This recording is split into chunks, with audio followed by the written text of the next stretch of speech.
নমস্কার, শুরু করছি আজকের সংবাদ।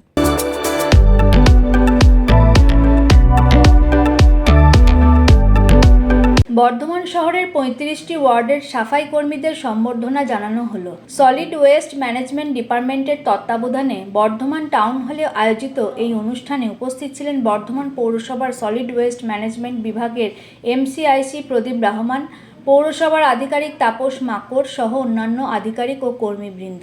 এই অনুষ্ঠানে তাপস মাকড় শহরের বাসিন্দাদের যত্রতত্র আবর্জনা না ফেলার অনুরোধ করেন। এ ব্যাপারে পৌরসভার সাফাই কর্মীদের তিনি সহযোগিতার আহ্বান জানান। প্রদীপ রহমান বলেন, পৌরসভার সাফাই কর্মীরা সারা বছর কাজ করেন, তাদের এই কাজের সম্মান তারা কোথাও পান না, তাই পৌরসভার পক্ষ থেকে তাদের সম্বর্ধনা জ্ঞাপনের আয়োজন করা হয়েছে। মোটামুটি 130 জনের মতো দেওয়া হলো টোটাল, এবং সাফাই কর্মীরা সারাদিন পরিষ্কার পরিচ্ছন্ন করে, ওয়ার্ডগুলো পরিষ্কার পরিচ্ছন্ন রাখে, তাদের মধ্যে কাজের যে জোশটা আরও বাড়ে, সেই কারণে আমাদের এই উদ্যোগটা। গতবারে আমরা একটা আউটডোর করেছিলাম, কিন্তু এবারে উচ্চ মাধ্যমিক পরীক্ষা থাকার জন্য আমরা ইনডোর মধ্যে প্রোগ্রামটা করছি টাউন হলে, এবং প্রচুর উৎসাহ সাফাই কর্মীদের মধ্যে দেখতে পেলাম আমরা।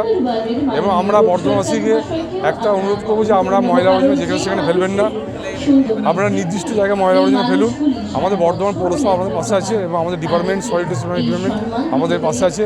কোনো অসুবিধা হলে আমাদের মিউনিসিপ্যালিটি হেল্পলাইন আছে, সেখানে আপনারা ফোন করতে পারেন, এবং সরাসরি আমাকেও ফোন করে জানাতে পারেন, আমরা তৎক্ষণাৎ তার ব্যবস্থা করবো। কেমন লাগছে? খুব ভালো লাগছে, দেখতে পাচ্ছেন একটা কর্মীদের মধ্যে, সবাই কর্মী বন্ধুদের মধ্যে কত উৎসাহ, তারা খুব আনন্দ। প্রথম না, এটা নিয়ে দ্বিতীয় বছর হচ্ছে। অন্যান্য পৌরসভাতে এরকম অনুষ্ঠান দেখা যায় না, সেক্ষেত্রে আমাদের বর্ধমান পৌরসভার এই যে উদ্যোগ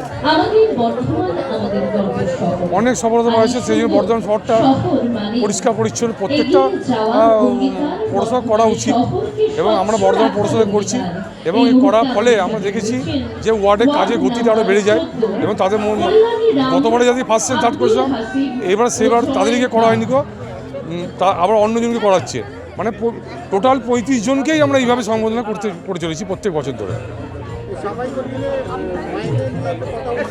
হ্যাঁ, দেখুন, এইটা তো প্রসেসটা আলাদা, এটা তো বেতনের ব্যাপারটা, যেমন সেই ব্যাপারটা আমি কি বলতে পারি, আবেদন আমরা করতে পারি, সেটা নিয়ম রুলস মেনে সেটা আমরা করার চেষ্টা করি। আমাদের ওয়ার্ডে কাউন্সিলর এবং নোডাল অফিসার উপস্থিত ছিল। সাফাই কর্মীদের যে তাদের যেগুলো আমাদের মেডিকেল তো আমরা করেছি, সাফাই কর্মীদের যারা বেতনটা বলেছি সেটা আমরা চেষ্টা করব, যে রুলসের মধ্যে কীভাবে তাদের করা যায়।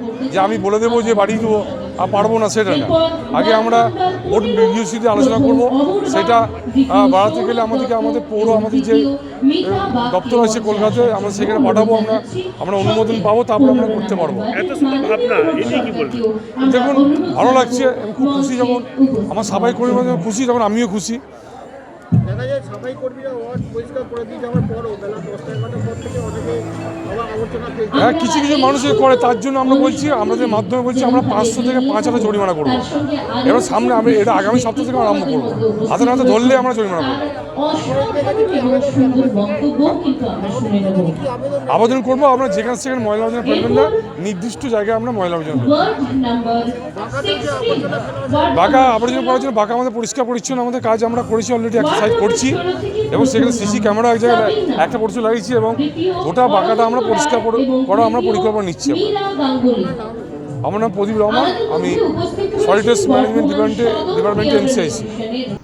আমরা প্রথমেই বলবো, যেটা আমরা কিন্তু বর্ধমান পৌরসভার সব থেকে চ্যালেঞ্জিং কাজটা করি, সব থেকে চ্যালেঞ্জ আছে আমাদের কাজটা।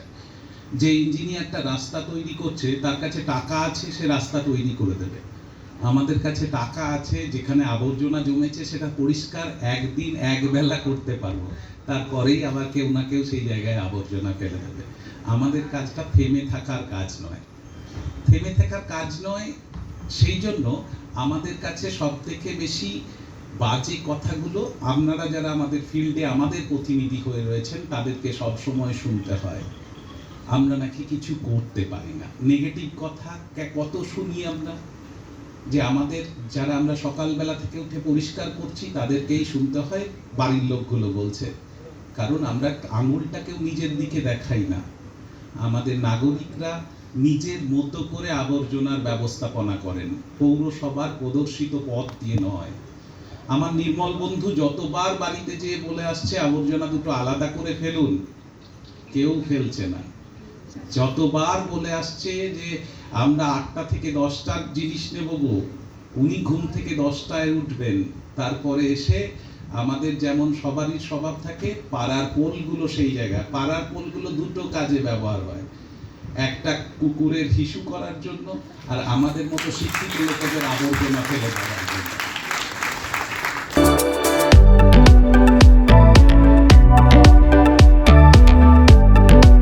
আজকের সংবাদ এ পর্যন্তই। নমস্কার।